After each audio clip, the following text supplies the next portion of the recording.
Good morning and welcome to the Wrestling Gear Honey Shed. We pulled a couple frames from one of our hives and we're going to be extracting the honey today. So I'm going to show you a few things that we use that help make that a little bit easier for us. You can see a few things I have set up here. We have our extractor, just a simple 2-frame manual extractor with a honey gate attached. We have a stringer that goes right over a 5-gallon bucket. It's a 2-part stringer. It helps get any of the small things that you don't really want your honey out, like beehives, things like that. I have a 5-gallon bucket here with another honey attached.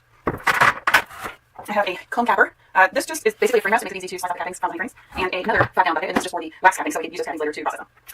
And of course, I have our 2 frames of cat honey. I also have a few jars ready to go. That should be about it. I'll let you know if we need anything. Oh, a knife. I have this braided knife. This is specifically designed for uncapping honey frames. Pretty important. I also have an uncapping comb at my disposal if I need to use that. I don't foresee that being an issue with the way these frames have been drawn out, but we'll see. All right, let's get to it. A few other important things to know when processing honey, and I term processing very loosely in this context because we don't do anything through honey other than using this metal sieve. Make sure you have nice clean hands and clean workspace. You don't want to introduce any kind of harmful bacteria when you're doing this as a food source, so keep that in mind. Without further ado, let's get to it. Nice, heavy. Woo. It's a heavy frame. Look at all that. Beautiful. And you want to make sure that your honey is capped at least 80%, and this definitely is that. All right, I'm going to put this in my home capper, and then I'm just going to use my serrated knife to go back and forth down to fill out capping fluid. You want to try and stay as close to the top of the honey as you can, so you don't waste any of it. And the one benefit to the extracted honey, as opposed to comb honey, which we also do, I already hear, is that you can put the wax frames straight back into the hive and these will clean it up and refill it with more honey. It is a little bit of a time-consuming process, but I think it's well worth it. Some people do use foundation for their frames. We don't. Typically, we do have a few frames that have foundation, but typically we don't. And I know there's some concern with using foundation frames in an extractor. And I can tell you from personal experience that we haven't had any issues. As long as you're using a hand extractor, you don't have to worry about the speed at which the frames are spinning. So we haven't had any problems.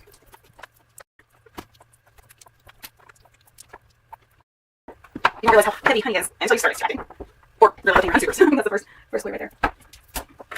God, if you guys can smell this, it smells so good.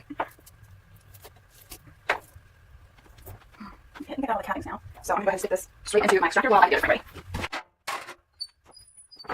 And that's why I'm going to have to use the combing uncapper for the majority of this frame. So the one thing I will say about foundation frames is that these tend to draw the wax a little bit further past the edges of the top bar, and that does usually make the uncapping a little bit easier. With this one, we don't have that. We do like to use foundationless frames just to let these draw their comb how they see fit. So we have noticed that these will kind of put holes in the wax, the little tunnels to get through from one frame to another a little bit easier for them. And our main goal here is to make sure that we have happy, healthy bees. Okay, this is what an uncapping comb looks like. So people use it different ways. I don't actually use it as a extractor. I've seen people do that. But basically, just get straight into the comb or the cappings like this, and let them straight up. Again, a little more process, a little more time consuming, but the end results are worth it. Trust me.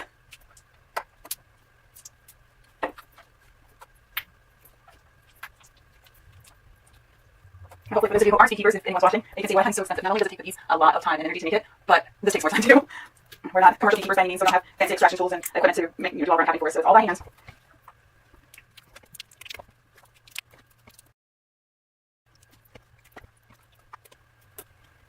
Okay, I think I have it all. I don't see any real extra spots I missed, so I'm going to stick this in the extractor too, and we'll start spinning. Get this out of the way. Now, here comes the real fun part. So you guys can see this okay. So now all we do is start cranking. And I'm going to leave the honey gate closed down here until I'm done spinning the honey out, and then we'll open up the gate when it starts spinning. My very fun home operation. I'm going to check my frames and see if it's ready for me to turn around. Oh, definitely not. Okay, that's fine. Alright, let's see how we're looking now. Oh, we're getting there. You can see most of the honey's come out of this frame. Not all. This one's still very heavy, but we're getting there. Like I said, time consuming process. Something else I should mention. This is good to do on a nice warm day, and sadly it's not as warm today. It's only in the 60s. That one, something good. This one good. I'm still getting there. Right, I'm going to go ahead and flip the frames. I'll do the other side, and if we need to come back, we'll do this side again.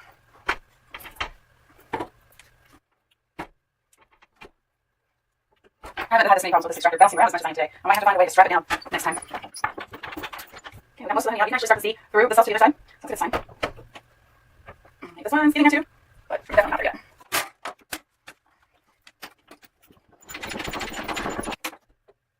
This one is super light. I think that one's done. So I'm going to go set it aside for now. This other one is still rather heavy. So it still has quite a bit of honey in it. This side and this side. I think I'm going to spin this side just a little bit more. Actually, I'm going to uncap. So I'm just a couple spots. I thought these were uncapped here, but nothing's going on with those. So. Alright, let's try that again. Oh, that was there. My extractor's about to fall off my stand.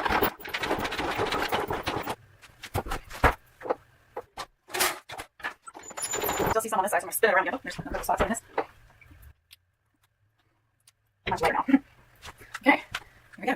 Alright, most of what's left of these will take themselves. They'll clean up the frames. And they'll clean up the honey on the frames, and then they'll fix the wax from where I capped it. And then they'll refill with nectar, process it down to make honey. Alright, let's open the honey gate. So there's some wing nuts here. Just open that. And make sure it's ready. Just a little bit. There we go.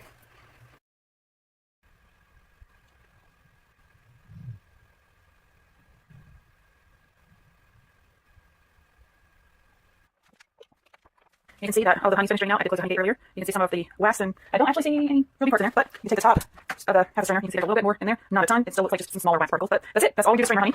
I'll get this out of the way, and I'll put this bucket up where I have my extractor now, and we can start bottling. Okay, I've got a couple of bottles ready. I've got one here, one here. I've got several more behind me, but this nice thing about this bucket with honey on it is I can close off if I need to. If I need to go run and get some more bottles. I don't think I'll need to, but that's where we're at. All right, so what we're going to do is just loosen this one nut, and I'm going to slowly open the honey gate, not fully open it on the extractor. A couple of things that I do is I keep the bottle tilted just a little bit so the honey will actually hit the neck of the bottle before it goes down into the body, and that just helps reduce the amount of air that is in the honey. Okay, you can see I closed off the honey gate. I'm going to keep the other bottle under just in case there's any shouldn't be, but there's the honey. Nice and bottled. I'm going to put the cap on that. And you can see, I don't plan on selling this honey. So you can see there's some air bubbles in there still. I didn't let it sit before I bottled. Only a couple hours, that's it though.